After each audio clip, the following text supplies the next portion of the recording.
Aprily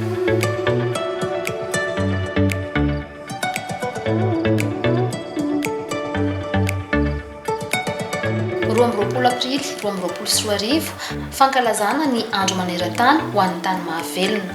Ny ministeran'ny fambolena sy ny fiompiana dia nandray anjara tanteraka tao anatin'izany ka tonga nanotrina ny lanonana fanokafana teny amin'ny IFM Analakely ny ministry ny fambolena sy ny fiompiana Arfidy Ramilson.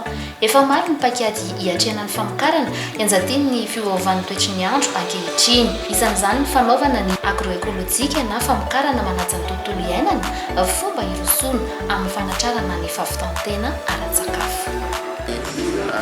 Nahoana ny zava-dehibe ny agroekôlôjia satria io no anisan'ny lalana anankiray ahafahantsika manao fiariana maharitra lovain-jafy, miaro ny nofotany nefa koa ahazoana vokatra tambokatra ambony. Izay anakozy zany afaka famelitra amin'ny alalan'ny agroekôlôjia. Ny agroekôlôjia koa dia ahafahantsika manao vokatra voly maro karazana, diversification, ka anatin'izay nefa dia mbola mipetraka ihany ilay hoe fiarovana nofotany, fiarovana mba isin'izay famokarana maharitra lovain-jafy zay.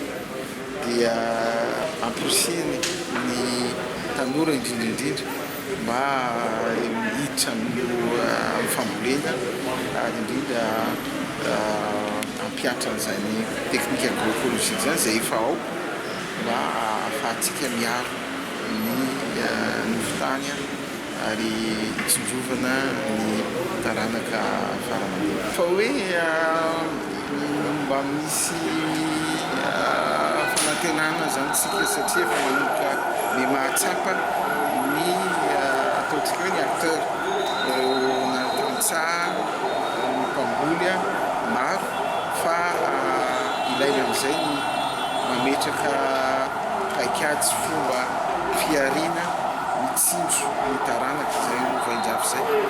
Ary araka ny nambara tao miakely ny le tany isaky ny taranaka, ny zafy kely, zafy afy, zafy paladi, tany raha ataontsika hoe raha hektara mizarazara tsikelikely isaky ireo taranaka reo kely sisa de voatery mampiasa fomba zay sy ohatra hoe zay zezika simika zay mampitombo aingana, mety hoe mba ahazoana vokatra aingana, nefa misy fomba arak'izay hoe teknika agroekôlôjika zay ahafahantsika ihany koa mahazo vokatra tsara.